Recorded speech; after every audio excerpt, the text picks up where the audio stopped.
Sim, Jesus. Sim, Senhor. Obrigado, Jesus. Obrigado. Obrigado, porque o Senhor morreu por nos amar.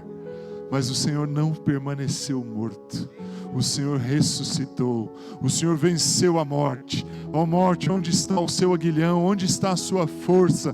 Jesus Cristo subjugou você. Obrigado, Jesus, por esse amor manifesto às nossas vidas. Obrigado, Jesus, pelo seu poder derramado em nós. Obrigado, Jesus, pela graça, pelo favor derramado sobre nossas vidas, através desse amor, esse amor infinito. Obrigado, Jesus, porque o Senhor vive, Ele vive, Ele vive, Ele ressuscitou, Ele está assentado à direita de Deus Pai, Ele está nas alturas. Obrigado, Jesus, pelo seu amor, pela sua manifestação. Obrigado porque o Senhor está aqui no nosso meio hoje, porque o Senhor se manifesta a nós. Nós exaltamos, glorificamos o Teu nome, Te damos toda a honra, toda a adoração, todo o louvor, toda a exaltação.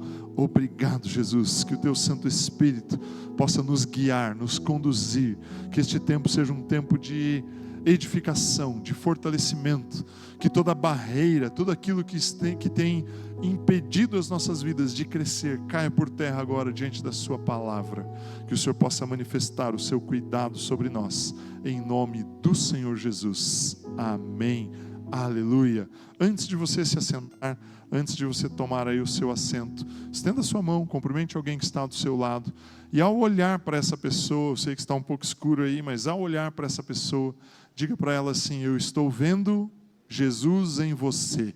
Eu estou vendo Jesus em você. Eu estou vendo Jesus em você. E aí você pode se assentar, fique à vontade.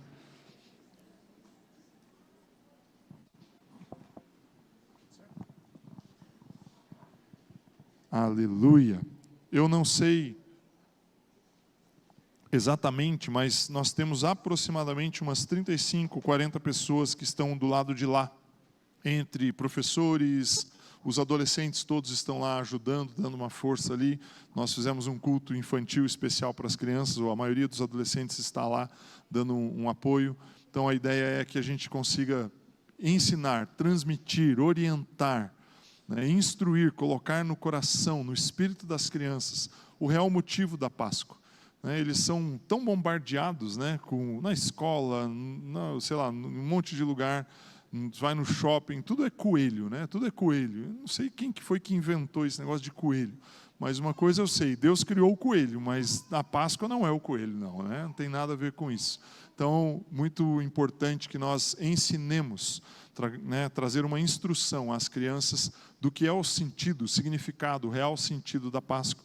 Por isso, hoje, a Escola Bíblica Infantil, então, foi diferente, as crianças foram direto para lá, e o foco é mantê-los ali, né, tendo atividades e instruindo as crianças. Eu quero compartilhar algo com você, de uma maneira bem objetiva, bem simples até mesmo, e eu quero começar lendo um texto de Gênesis, capítulo 1, versos 26 a 28, texto que você com certeza já ouviu várias vezes, mas eu quero ler aqui do 26 ao 28, para que nós possamos entender aí alguns aspectos da palavra de Deus.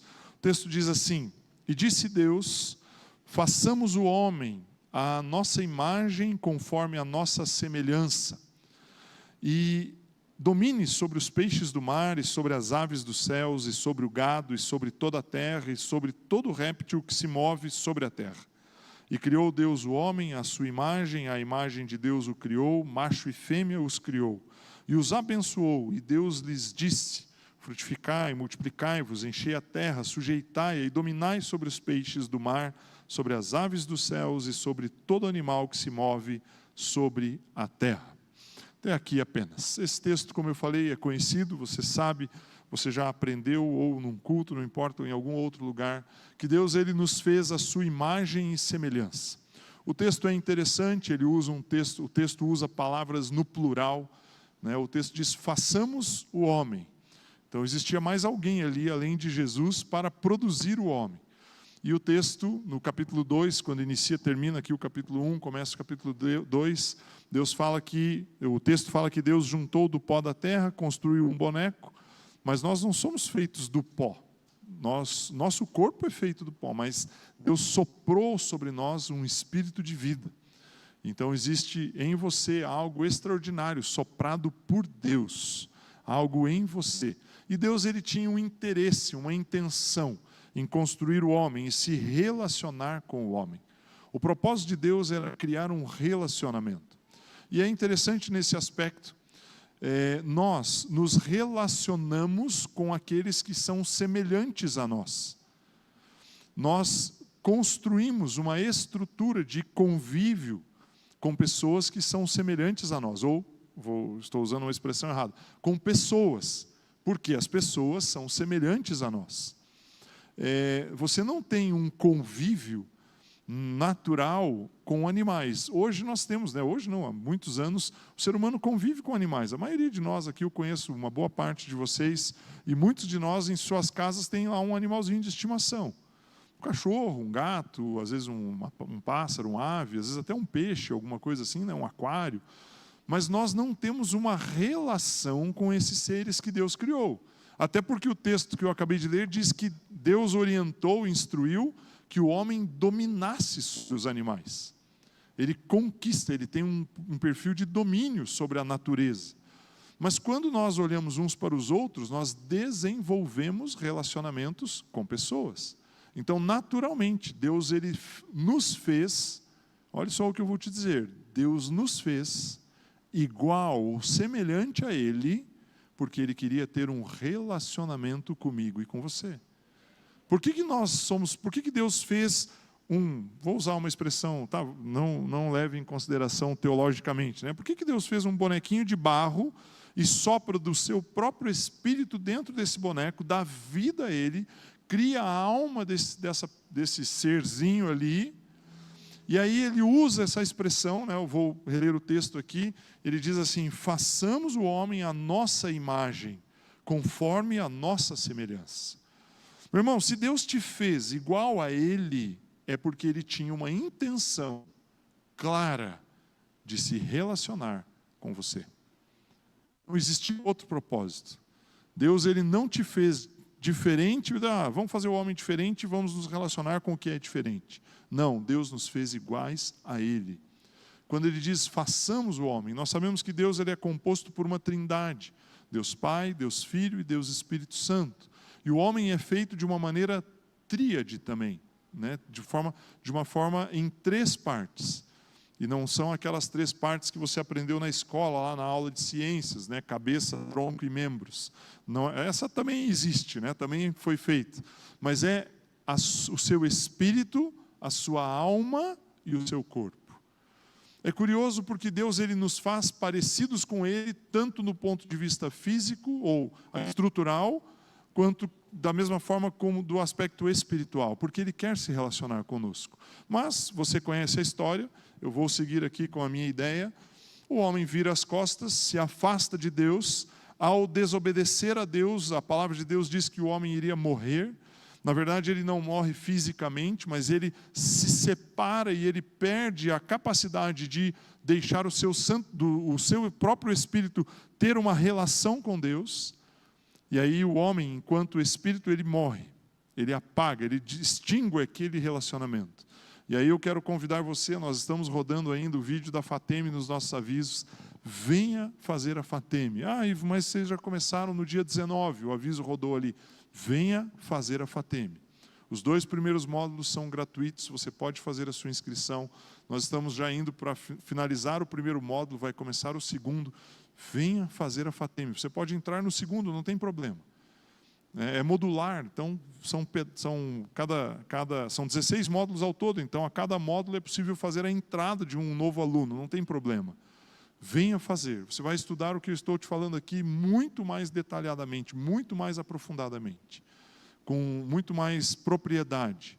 E aí, fechar aqui o meu parênteses de merchandise da FATEM, de propaganda, venha fazer, você vai ser transformado se você vier com o seu coração aberto para receber.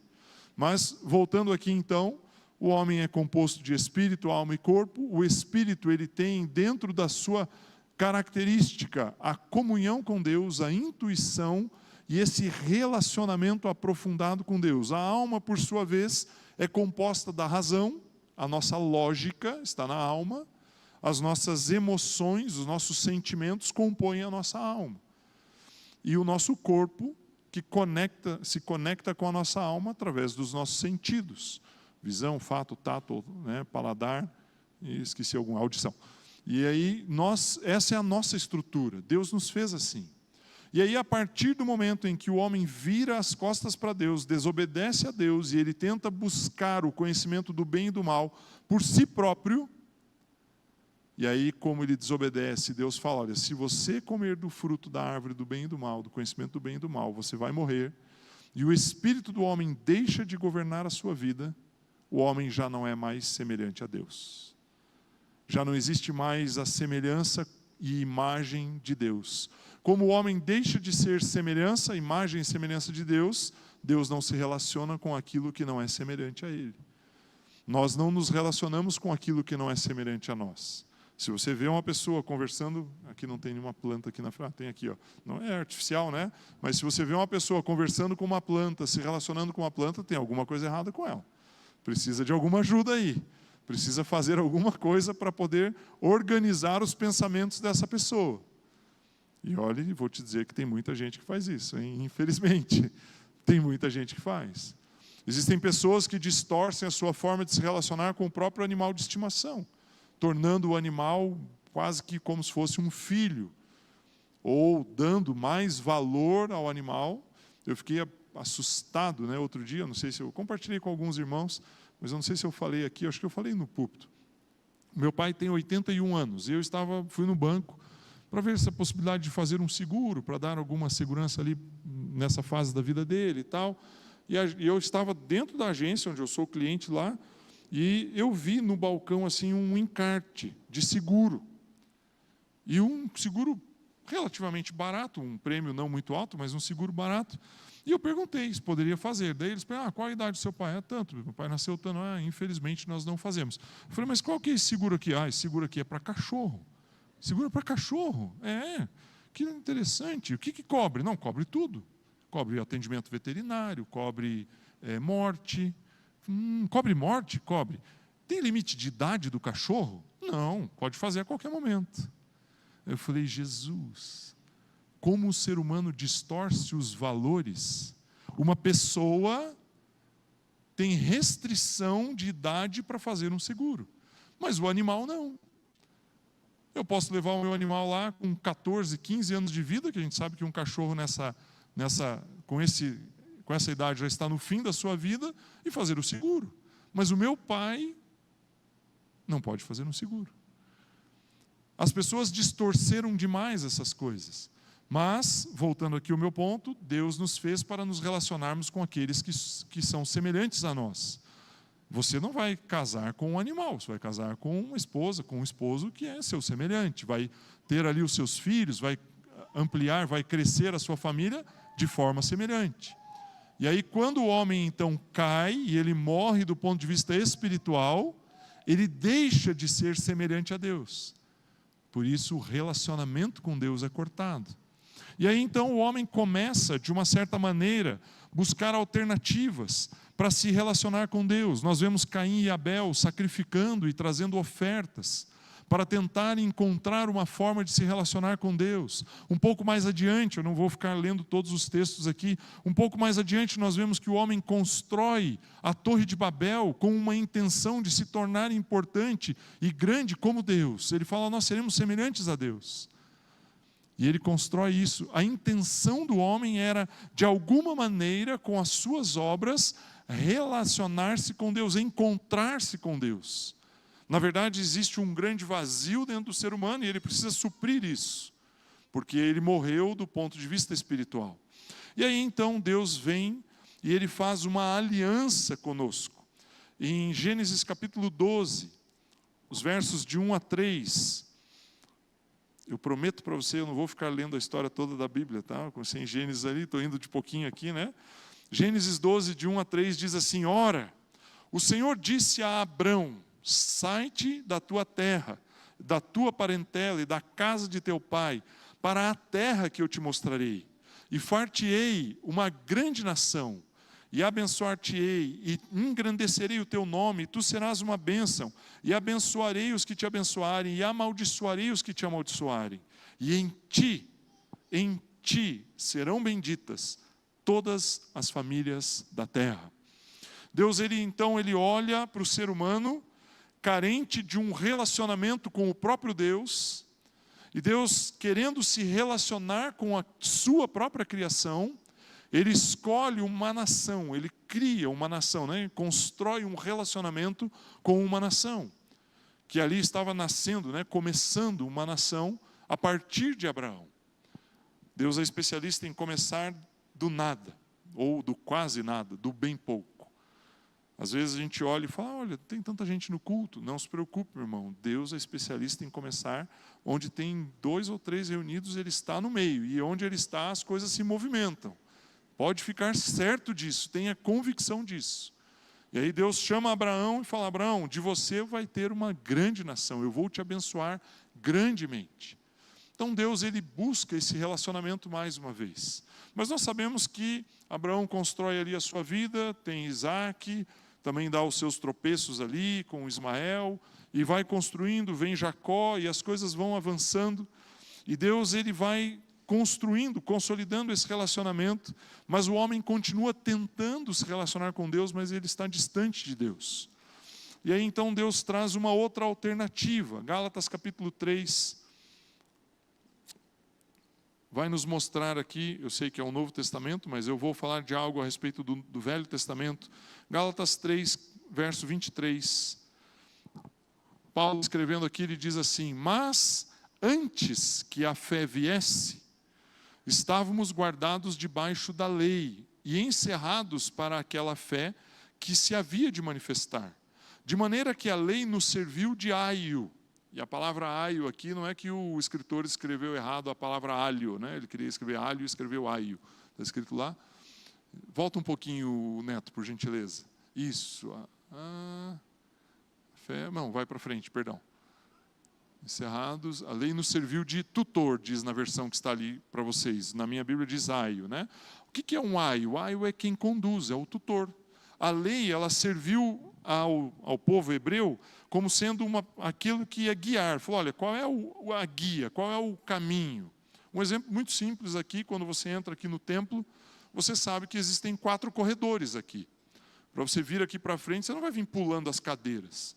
Tem um caminho para você fazer. O caminho, ele é o seu aio, o seu tutor.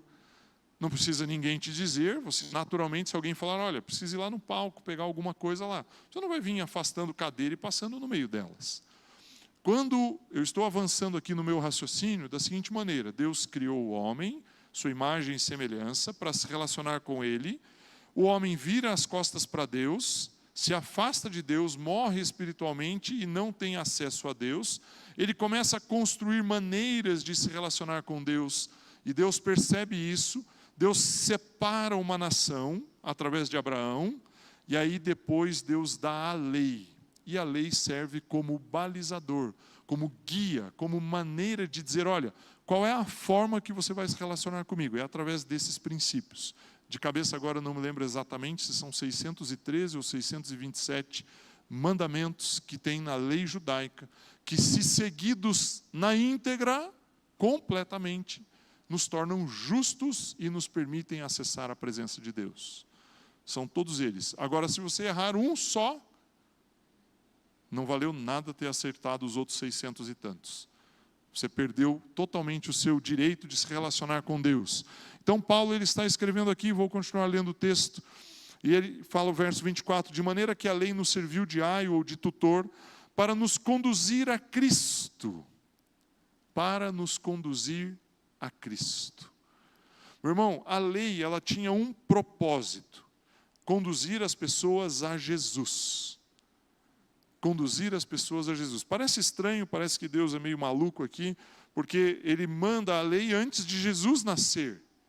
Mas nós precisamos entender que quando Deus formou o homem, ele fala, olha, eu faço você a minha imagem, nós fazemos você a nossa imagem e semelhança. Jesus é o início e o fim de todas as coisas. Nele estão todas as coisas. Quando Deus gera o homem, Adão sabia que quem o gerou não foi apenas o pai, mas ali havia mais pessoas naquele momento. Havia uma consciência nessa relação com Deus. Só que quando Adão peca, ele perde essa consciência. Por isso que o Espírito tem em si a intuição e a consciência e a comunhão com Deus. Isso nos afastou de Deus. E aí então nós cortamos, esse relacionamento foi cortado. E aí quando Paulo escreve aos Gálatas, ele está dizendo, olha, a lei, ela era o tutor, ou era quem conduzia todos nós a Cristo. Porque tudo na lei representa Cristo. Hoje nós estamos comemorando a Páscoa, a ressurreição de Jesus Cristo. E aí quando João Batista vê Jesus pela primeira vez, o que ele diz? Eis o, só para ver se vocês estão acordados, o Cordeiro de Deus. E ele estava fazendo uma referência à lei judaica, de que uma vez por ano o sacerdote pegava um cordeiro puro, perfeito, completo, sem nenhum defeito, sem nenhuma mancha. E ele impunha as mãos sobre a cabeça daquele cordeiro. E ali, com as mãos impostas, ele transferia sobre ele os pecados do povo. Porém, no dia seguinte, no instante seguinte, quando alguém pecasse, já estava manchado de novo. E aí teria que ir acumulando, para dali um ano de novo fazer o processo. E isso se repetir anualmente, para que as pessoas pudessem ser aceitas por Deus.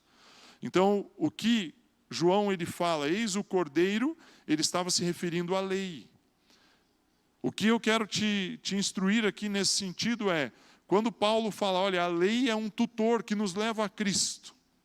É porque quando eles viam o Cordeiro sendo sacrificado, eles sabiam que em algum momento da história, Deus faria um sacrifício único e final, que foi o sacrifício que hoje nos alcançou.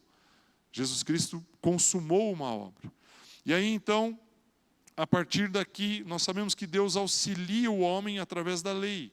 Mas Ele sabe que para o homem é impossível cumprir a lei.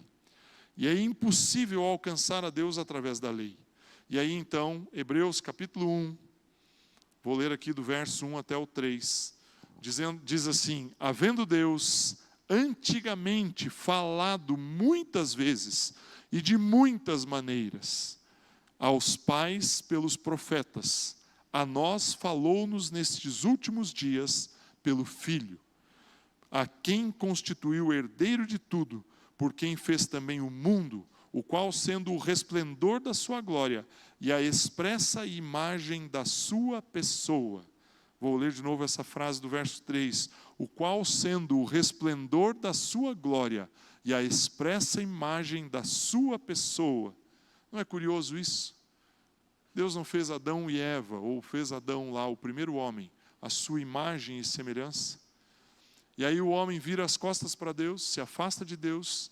E aí o homem fica tentando buscar a Deus por outros meios, sacrificando animais, sacrificando de alguma forma. E aí Deus olha para o homem e fala, beleza, eu vou me relacionar com você, eu vou construir um povo, constituir um povo. E aí Ele dá a lei, e aí mesmo a lei levando as pessoas a Cristo,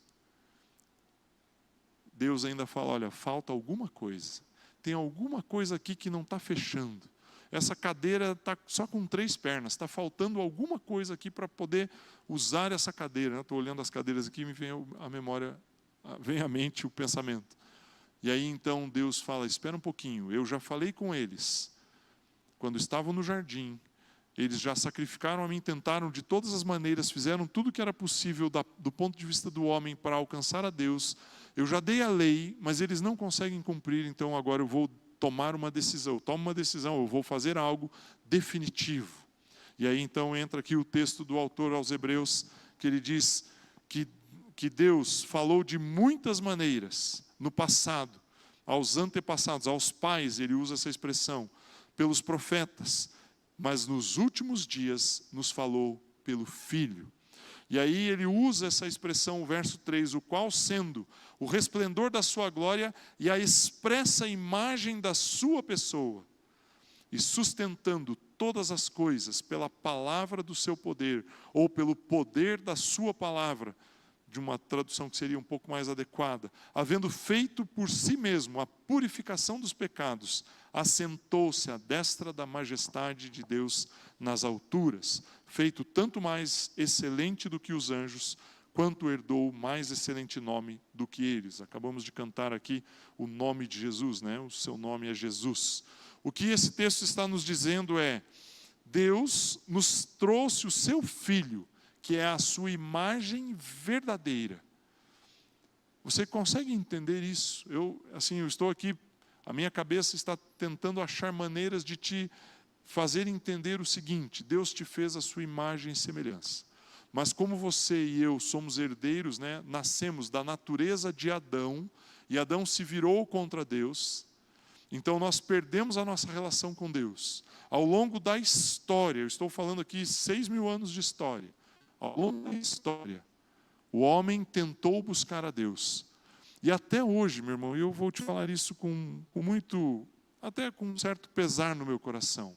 Até hoje o homem tenta alcançar a Deus pelos seus próprios meios, pela sua própria força, pelo seu próprio conhecimento, pela sua própria alma. As pessoas ainda tentam de várias maneiras, fazendo sacrifícios, fazendo esforços, achando que tem que fazer tal coisa. Nesse período aí que nós olhamos, né, do ponto de vista religioso, tantas instituições impondo sobre os seus frequentadores atos e atitudes que têm que ser executadas. E aí eles começam a dizer: olha, você precisa fazer isso, porque você precisa ser melhor, você precisa ser melhor na sua casa, você precisa... Até saiu um memezinho, né? Outro dia ali eu vi, acho que no Instagram, o cara, vendedor de carro, né? Não que eu esteja julgando ninguém por vender carros, mas passa para trás todo mundo, volta a quilometragem e tal, mas na sexta-feira de Páscoa faz um jejum, não come determinados tipos de comida. O ser humano é assim, meu irmão. O ser humano acha que ele precisa fazer coisas para alcançar a Deus. Isso não é de hoje.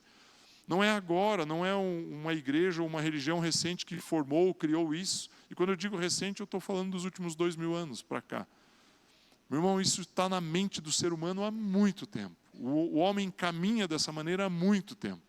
E ele continua caminhando assim, achando que é o esforço, que é a dedicação, é o tempo que eu vou dedicar a determinadas atividades, é o quanto eu faço, o tanto de esforço que eu faço, que vai me tornar uma pessoa melhor. Melhor no meu trabalho, melhor com a minha família, melhor com os meus filhos, melhor dentro da minha casa, da minha igreja. Meu irmão, esqueça, qualquer tipo de esforço seu não te leva a alcançar mais de Deus do que aquilo que Ele já te deu em Cristo Jesus. Nada, nada. Nenhuma atividade sua é capaz de te dar mais do que Deus já te deu em Jesus. Agora, você pode tomar uma decisão e dizer: olha, eu recebo o que Deus fez em Jesus, ou eu sei que Deus me deu, mas eu vou me esforçar ainda, porque eu preciso matar a alma, preciso matar. Você pode tomar as decisões e fazer dessa maneira. Deus vai continuar amando você em Jesus Cristo, em Jesus e através de Jesus. Ele não vai pôr uma barreira na porta da sua casa, dizer: não vá fazer isso, não precisa fazer aquilo. Ele não vai, ele te deixa livre, completamente livre. Mas o que eu quero que você entenda é: o ser humano ao longo da história ele buscou essa relação. Só que Deus ele gostaria de se relacionar com alguém que fosse semelhante a Ele. E eu volto lá no meu primeiro ponto. Deus ele se relaciona com aquele que é semelhante a Ele. Deus se relaciona com aquele que é semelhante a Ele. E aí Hebreus, mais uma vez, o verso 3 do capítulo 1 diz: o qual sendo, falando de Jesus, o resplendor da sua glória e a expressa imagem de sua pessoa. Jesus é a expressa imagem de Deus. Ele é a expressão perfeita, exata de Deus. Jesus, ele reflete completamente quem é Deus. Tem uma outra versão que diz assim: ele é a expressão exata do seu ser. E a palavra exata aqui é muito curiosa. Ela diz que é uma característica idêntica, é uma marca estampada sobre um instrumento ou trabalhado, entalhado em algum material. É um selo, é uma impressão. Ou seja, quem olhava para Jesus estava olhando para Deus. Quem olhava para Jesus estava olhando para Deus. Jesus é a expressão exata de Deus. E esse é o ponto em que Deus fala, aqui nós vamos resolver essa situação. Aqui nós vamos resolver o problema da humanidade de uma certa maneira, como o ser humano está vivendo ou andando. É nessa forma.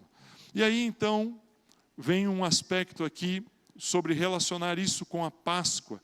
Colossenses capítulo 1, verso 13. Vou reforçar uma recomendação, né? O Leonardo ministrou na semana passada, pregou aqui, na semana passada trouxe uma mensagem, e ele falou que ele leu várias vezes o livro de Colossenses, a carta aos Colossenses esse ano, e eu quero recomendar isso a você, meu irmão, leia Colossenses.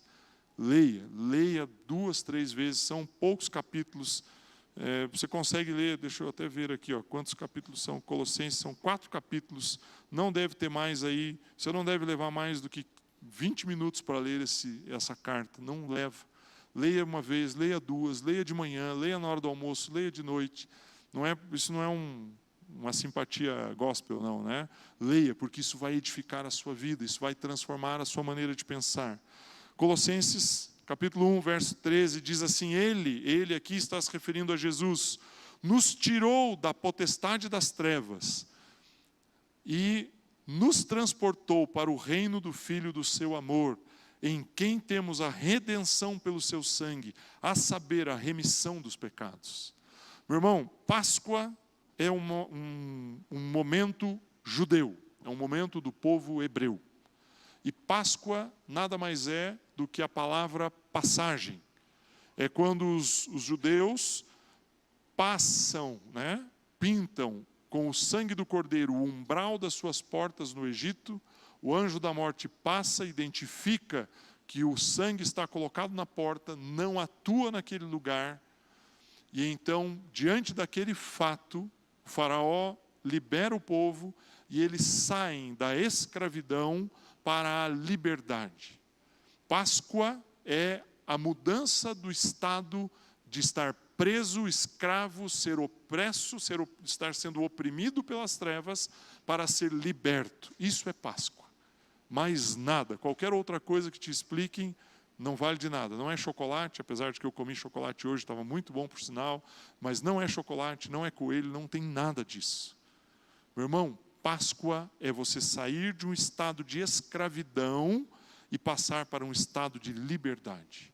E aí Paulo, escrevendo aos Colossenses, vou ler de novo, capítulo 1, verso 13, diz assim, e ele, Jesus, nos tirou da potestade das trevas, ou do império das trevas, e nos transportou para o reino do Filho do seu amor. Páscoa é você sair do império das trevas e ir para o reino da luz. Isso é Páscoa. E é isso que aconteceu conosco, em Cristo Jesus. Então, eu estou conectando aqui o meu pensamento da seguinte maneira. Vou, mais uma vez, caminhar aqui as etapas. Deus nos fez semelhante a Ele para se relacionar conosco. O homem vira as costas para Deus, desobedece a Deus e morre espiritualmente. Perde essa conexão. Perde essa capacidade de se relacionar. Pode fazer o que for, o esforço que for, tentar fazer da maneira como quiser. Não consegue cumprir. Deus dá um gabarito, que é a lei. Se o homem cumpre a lei, ele se torna justo. Mas ninguém consegue cumprir a lei. E aí então Deus manifesta Jesus.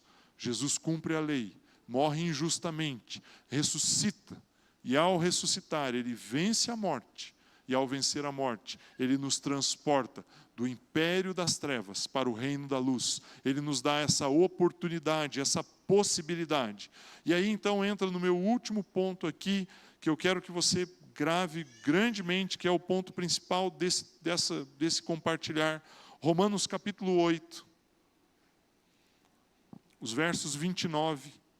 Vou ler o 29 e o 30 por enquanto, talvez ler um pouquinho mais depois. O texto diz assim, porque os que dantes, está escrito aqui, é esse que você pôs lá, ele está seguindo a minha versão aqui, conheceu, também os predestinou para serem conformes à imagem de seu Filho, a fim de que ele seja o primogênito entre muitos irmãos, e nos predestinou a esses, e aos que predestinou, a esses também chamou. Aos que chamou, a esses também justificou.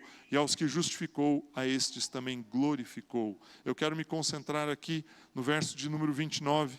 Eu vou mudar a versão aqui, Neto. Me ajuda lá, por favor, pôr a revista Almeida atualizada. O verso 29 diz assim: porquanto aos que de antemão conheceu, também os predestinou para serem conforme a imagem do seu Filho.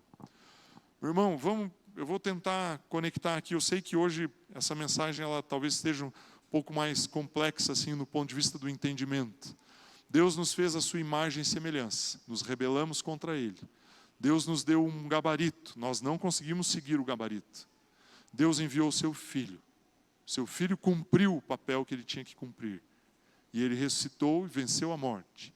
E aí então Paulo diz nessa carta aos Romanos, e ele fala: Deus, Ele nos chamou para sermos a imagem perfeita do seu Filho.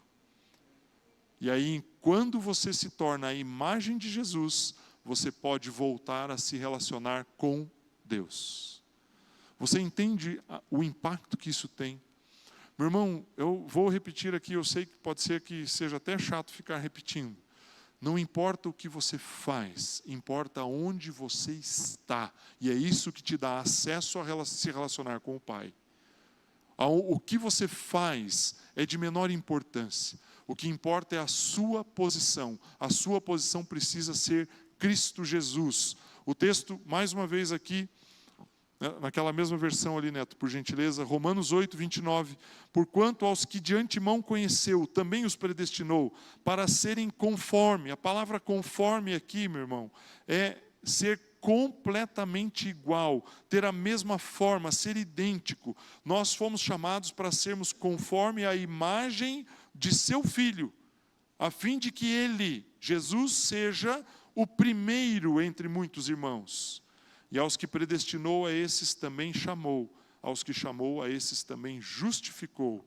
E aqui eu quero parar na palavra justificar. Meu irmão, Deus, Ele sabia que nós somos, né? Não éramos, mas somos incompetentes em salvar nós mesmos. Não tem como você salvar a você mesmo. Não tem como você melhorar você, reformar você, para ser melhor e ser aceito por Deus. Não tem como. É impossível. Mas Deus, sabendo disso, Ele fala: olha, eu vou enviar o meu Filho. Em Jesus, você pode ser a imagem dEle, e ao se tornar a imagem dEle, você passa a se relacionar comigo. Eu te justifico. E o que é justificar? É perdoar, é te tornar justo. E aí eu quero que você, para nós acordarmos aqui, fale assim: eu sou justo em Cristo Jesus. Eu não sei, mas quando eu falo isso, dentro de mim suscita alegria, nasce alegria. E eu sei que existem muitas pessoas que não conseguem ver isso como sendo algo alegre. Fala, mas será? Mas olha o que eu penso, olha o que eu falei, olha o que eu fiz com a minha esposa, olha o que eu fiz para o meu esposo. Meu irmão, a mudança precisa acontecer dentro da sua mente. Eu vou falar aqui, vou ficar sem voz, minha garganta vai se desgastar, a minha saliva vai secar. Você é justo em Cristo Jesus. Meu irmão, não importa o que... mas você não sabe o que eu fiz. Você é justo. Se você cometeu um delito, pela lei humana, você precisa pagar uma punição, vai ser punido. Mas se você está em Cristo Jesus, você tem acesso ao perdão. Você é perdoado. Você foi justificado pelo Pai. Olha só, eu vou comparar os dois textos aqui. Hebreus capítulo 1, diz assim, 1 ali, né? Havendo Deus outrora falado de muitas vezes e de muitas maneiras aos pais pelos profetas, nesses últimos dias nos falou pelo Filho, a quem constituiu o herdeiro de todas as coisas, pelo qual também fez o universo. Ele é o resplendor da glória e a expressão exata do seu ser, sustentando todas as coisas pela palavra do seu poder, depois de ter feito a purificação dos pecados. Quando o autor aos Hebreus diz assim, Jesus fez tudo foi feito em Jesus, Ele é o herdeiro de tudo, e Ele purificou os pecados. ele purificou os pecados. E Paulo, ao escrever aos Romanos, no capítulo 8, que eu estava lendo aqui, Romanos 8, o verso 29 em diante ali, ele vai dizer assim: porque aos que de antemão conheceu, também os predestinou para serem conforme a imagem do seu Filho. Só que Jesus, ele não teve pecado, e nós temos. Mas se nós somos conforme a imagem dele, aí então o texto continua dizendo, a fim de que ele seja o primogênito entre muitos irmãos, aos quais, e aos que predestinou a esses também chamou, e aos que chamou a esses justificou. Meu irmão, quando ele fala de Jesus, ele fala, Jesus perdoou os pecados. O sangue do Cordeiro foi suficiente para pagar os pecados. Quando ele fala do ponto de vista do homem, ele fala, eles foram justificados pelo sangue do Cordeiro. E não existe dinheiro, não existe esforço, não existe jejum, não existe dedicação, não existe o que você quiser fazer, não tem como pagar o preço do sangue. Somente o sangue tem um valor inestimável nesse mundo. Nada pode cobrir o preço deste sangue que foi derramado na cruz. E aí ele fala ainda no final, e aos que justificou, a esses também glorificou. Meu irmão, glorificar aqui é colocar num lugar de honra, é supor uma pessoa, é ter uma suposição, fazer uma suposição a respeito de alguém, colocando ela em um lugar elevado. Glorificar nesse texto quer dizer assim, louvar e exaltar alguém. Paulo não estava escrevendo a respeito de Jesus, ele estava escrevendo a meu respeito e a seu respeito. E ele está dizendo que em Jesus, Deus nos purificou e ele nos glorificou. E o texto de Hebreus, voltando ali em Hebreus 1, ele diz que Jesus foi glorificado como herdeiro. Ele fala, ele é o resplendor da glória. Meu irmão, Jesus compartilhou isso conosco. Essa mensagem, ela quer comunicar para você que no dia em que nós celebramos a ressurreição de Jesus, do ponto de vista humano, estamos celebrando a ressurreição de Cristo. Eu quero dizer para você que você é a imagem de Deus em Cristo Jesus. Mas você não é a imagem de Deus por você mesmo. Nós, por nós mesmos, não temos essa capacidade, essa possibilidade, esse poder, essa força. Mas em Cristo Jesus nós temos. Por isso que Paulo, ao escrever aos Romanos, ele fala, em Cristo, ele predestinou você para que você... Deus predestinou você para ser semelhança de Jesus. Não sei o quanto chocado você vai ficar, mas Deus, ele não se relaciona com você, se não for através de Jesus. Se você jejua, se você ora, se você lê a Bíblia, para um esforço próprio, para uma dedicação própria, para uma coisa que você está fazendo, porque você está conquistando, porque você está conseguindo fazer, porque eu já li tantas vezes, porque eu já orei tantas horas. Meu irmão, Deus não está ouvindo você. Não. Por isso que a gente lê nos Salmos, muitos e muitos e muitos textos dos Salmos. Ó Deus, ouve a minha oração. Ó Deus, porque eles não tinham o entendimento de Cristo Jesus estar vivo. Ali ele não tinha essa possibilidade. Agora, quando nós estamos em Cristo Jesus, Deus, ele nos ama por estarmos em Cristo Jesus. Aí não existem barreiras, aí não existem limites, aí não existe nada que possa destruir ou invalidar a sua relação com Deus. Então, quando você chegar diante de Deus, vou dedicar aqui 15 minutos do meu dia para orar. Saiba, nesse momento, que somente em Cristo Jesus você vai ser ouvido. Fala, Pai, eu recebo Jesus aqui neste momento. Jesus é a minha vida, é parte da minha vida. Eu estou em Cristo Jesus. Eu creio que Ele é o Filho de Deus. Eu creio que Ele morreu e ressuscitou e que Ele está assentado do seu lado, nas regiões celestiais, em majestade, como o texto que eu li ali de Hebreus. E eu creio nele. Nesse momento Deus olha para você e fala, você está em Cristo Jesus. Eu vejo você em Cristo Jesus. Eu justifico você em Cristo Jesus. O sangue perdoa os seus pecados. Você só é semelhante a Jesus quando você está em Cristo Jesus. Você só é semelhante a Deus quando você está em Cristo Jesus. Jesus conversando com Nicodemos, João capítulo 3, ele fala para Nicodemos, olha, você precisa nascer de novo. E aí ele fala, mas como assim? Vou voltar, eu já sou velho, provavelmente nem a mãe de Nicodemos era viva ainda. E aí ele fala, como é que eu vou voltar para o ventre da minha mãe? Como eu vou nascer de novo? E aí Jesus fala, é necessário que você nascer da água e do Espírito. Jesus estava dizendo assim, o ser humano morreu espiritualmente. Ele precisa renascer espiritualmente. João capítulo 4, verso 23, Jesus está no poço, perto da cidade de Sicar, conversando com a mulher samaritana. E ela entra numa discussão ali com ele, tipo, essa água, a água viva, nessa daí, que você é maior que o nosso pai Jacó. E aí entra na discussão de adoração, porque os samaritanos adoravam num lugar, os judeus em outro. E aí Jesus fala assim, o Pai procura os adoradores que o adorem em espírito e em verdade, porque o Pai é espírito, e ele se relaciona em espírito. Se você não crê em Jesus, o seu espírito está morto. Você vai andar por aí pela terra fazendo o que você quiser, mas o seu espírito está morto. Se você crê em Jesus, você ressuscita do ponto de vista espiritual. Você é uma nova criação. Você é criado novamente. Você é uma nova criatura. E aí então você tem como se relacionar com o Pai, porque você se torna semelhante ao Pai. Olha só o que diz em Gálatas capítulo 4. Os versos 18 a 20, diz assim, é bom ser sempre zeloso pelo bem e não apenas quando estou presente convosco. Meus filhos, por quem de novo sofro as dores de parto, até ser Cristo formado em vós.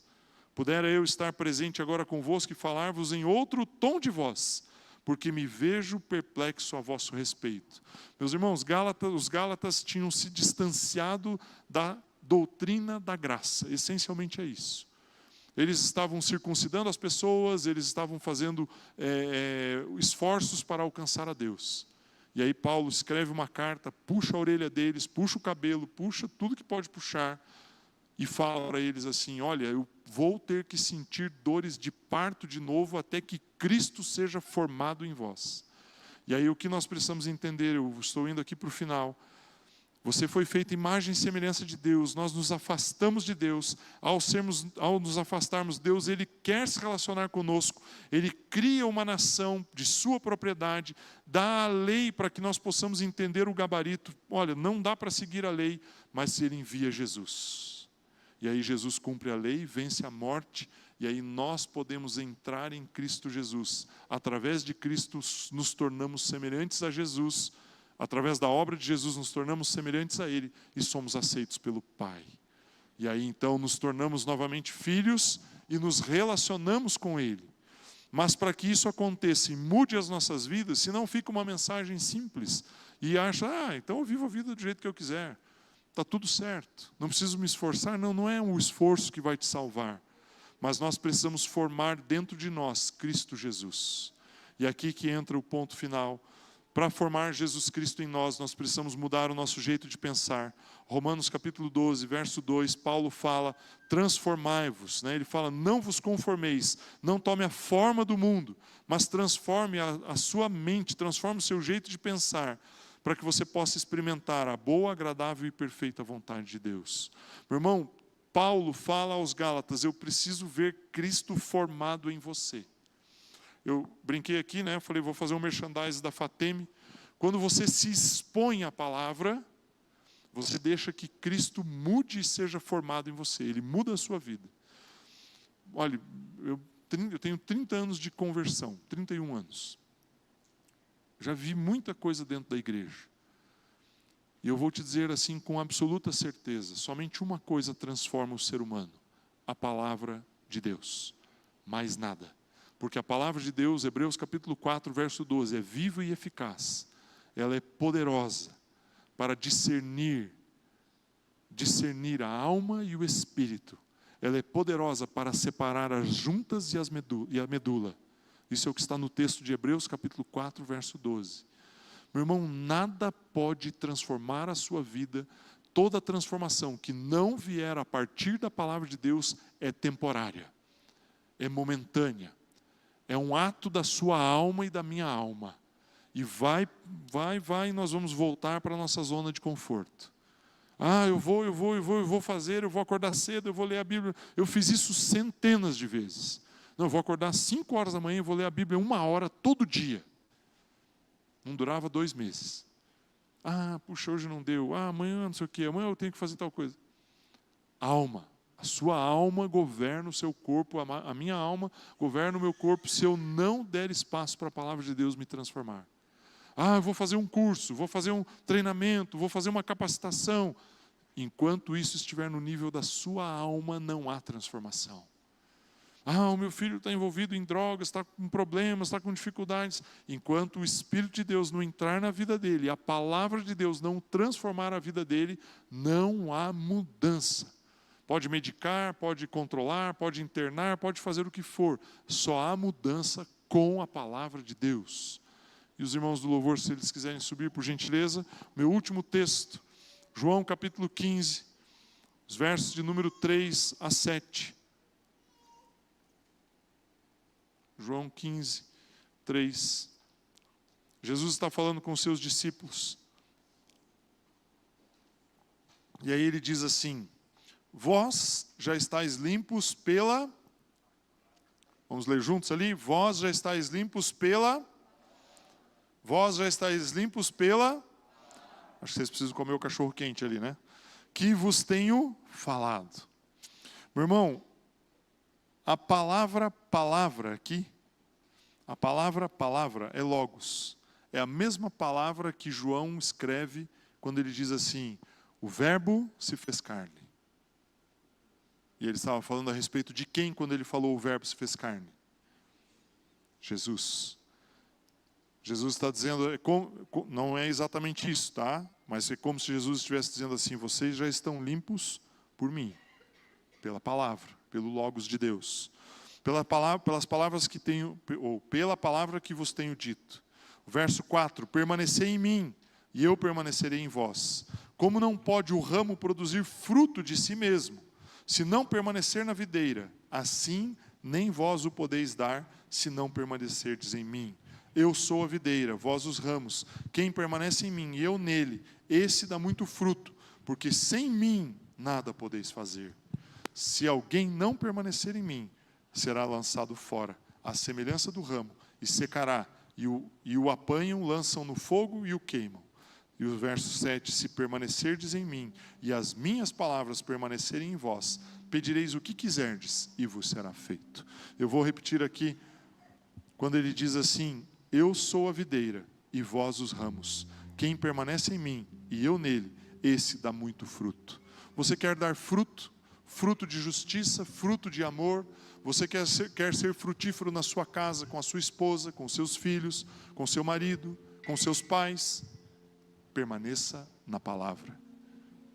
Não existe curso, treinamento, capacitação que vai te instruir corretamente. Tudo vai mexer na alma. A alma é perigosa. Nós precisamos receber no Espírito e mudar pelo Espírito. O Espírito deve governar as nossas vidas. Você precisa entender que você nasceu de novo. Você não é mais do império das trevas. Você está no reino da luz e precisa viver conforme um filho da luz. Isso faz parte da sua natureza hoje. Só que para que isso aconteça, você precisa estar conectado no ramo, na videira. A seiva que vem ali dentro é a vida, é o sangue, é a vida que vem através de Jesus. Somente uma coisa pode transformar a sua vida, mudar você. Somente uma coisa pode formar Cristo em você, é a palavra de Deus. Sem a palavra de Deus não há formação. Pode ser motivação, você pode assistir coach o dia inteiro, pode fazer o que for. Não há mudança se não houver palavra de Deus em você. Somente a palavra nos purifica. Somente a palavra nos leva a alcançar um propósito. Somente a palavra transforma as nossas vidas. Somente a palavra modifica os nossos corações. Somente a palavra. Páscoa é a mudança de um lugar. É você sair do império das trevas e vir para o reino da luz. Páscoa é uma passagem. É uma mudança. Essa mudança só acontece através de uma pessoa, Jesus Cristo. Se você entrega a sua vida, abre o seu coração para que Ele entre em sua vida, essa mudança acontece. Mas tem um ponto aqui que é muito importante. O seu espírito precisa se fortalecer. O seu espírito precisa se comunicar com Deus, ter comunhão com Deus. Em Cristo Jesus você se torna semelhante a Deus. E aí você pode se relacionar com Ele, em Cristo Jesus. Mas a transformação da sua alma só vai acontecer quando você se expuser a Jesus Cristo, se expuser à palavra. Quando eu falo faça a Fateme, é porque a Fateme ela é baseada, não existe uma aula que não tenha um estudo, uma pesquisa, um trabalho em cima de um texto bíblico. A Fateme não vai te instruir em teorias, em técnicas, em métodos, não. Isso é coisa humana. A Fateme vai te instruir na palavra, a estudar a palavra, a conviver, a comer, a ruminar a palavra, a fazer com que aquilo mude o seu interior. Aí a transformação acontece. Aí dentro da sua casa as pessoas vão olhar e falar, está diferente as coisas aqui. Mudou um pouco. A transformação ela não vem de fora para dentro, ela vem de dentro para fora. A transformação vem quando nasce de novo o seu espírito. Você é feito uma nova criação, uma nova criatura. E Jesus entra na sua vida. Aí a mudança acontece. Amém? Vocês recebem essa palavra no seu coração? Vocês vão abrir o coração e deixar que a palavra de Deus mude e transforme você? Eu sei que a resposta vai ser sim, né? Ninguém vai dizer não. Espero que ninguém diga não. Mas o que eu quis compartilhar com você hoje é: você é semelhança de Cristo. Você foi chamado para isso. Deus ele quer se relacionar com você em Jesus. Deus ele quer ver você como um filho amado, mas ele só vai ver você como um filho amado quando você estiver em Cristo. E estar em Cristo é ter comunhão com Ele, é ser um com Ele. Nós preparamos uma ceia hoje, não é o primeiro domingo do mês, mas nós queremos fazer uma ceia porque hoje é um momento especial. E quando eu li o texto de Romanos 8, 29, pode vir. Quando eu li Romanos 8, 29, aquilo dá a impressão que explodiu na minha cabeça alguns dias atrás. Deus, ele me fez para ser semelhante a Jesus Cristo. E aí eu pensei comigo mesmo, como as pessoas têm me visto? Será que as pessoas me olham e veem Jesus em mim? E aí então eu comecei a olhar e falei, Deus, eu não posso deixar que a minha natureza caída, a herança de Adão, seja mais forte. Eu não posso deixar que a alma domine, governe, controle. Eu não posso deixar que o Espírito não governe, não domine. E aí eu comecei a pesquisar e estou compartilhando com você algumas coisas que eu li e estruturei no meu pensamento a partir de Romanos 8, 29. E você, meu irmão, foi chamado para ser semelhança de Jesus. A ceia, esse momento de ceia, para nós, ele é muito significativo. Eu pegar aqui, presta aqui, Mário, para mim, um copinho desse, com um pãozinho aqui, né, uma bolachinha aqui em cima, e olhar um pãozinho tão simples, mas Jesus usou isso como um modelo, como um exemplo do seu corpo. Quando você pegar o pãozinho aqui e comê-lo, ingerir, isso vai passar por uma transformação química e vai se juntar ao seu corpo. Quando nós cremos em Jesus, é isso que acontece conosco, nós nos tornamos um com Ele. João capítulo 15, que eu acabei de ler aqui, diz exatamente isso. Nós somos um com Ele, Ele é um em nós. Nós somos parte da videira, a seiva, o sangue dele corre em nós. Se desse para fazer um exame de DNA espiritual, o seu DNA é o mesmo de Jesus. Não tem diferença nenhuma. E é por isso que Deus olha para você e te vê como justificado. Porque o sangue dele purificou você. O sangue dele transformou você. O sangue dele fez de você uma nova criatura. O sangue dele fez com que tudo que era antigo ficasse para trás. E você tem uma nova jornada para caminhar. Mas você precisa crer nisso. Você precisa aceitar isso. Você precisa receber isso na sua vida. Senão, não muda nada. Continua aquele velho Ivo, aquele velho homem, andando e fazendo as coisas do mesmo jeito. É aceitar a Jesus, receber a palavra e deixar a palavra te transformar. Vamos ficar em pé, por gentileza. Mateus capítulo 26, verso de número 26.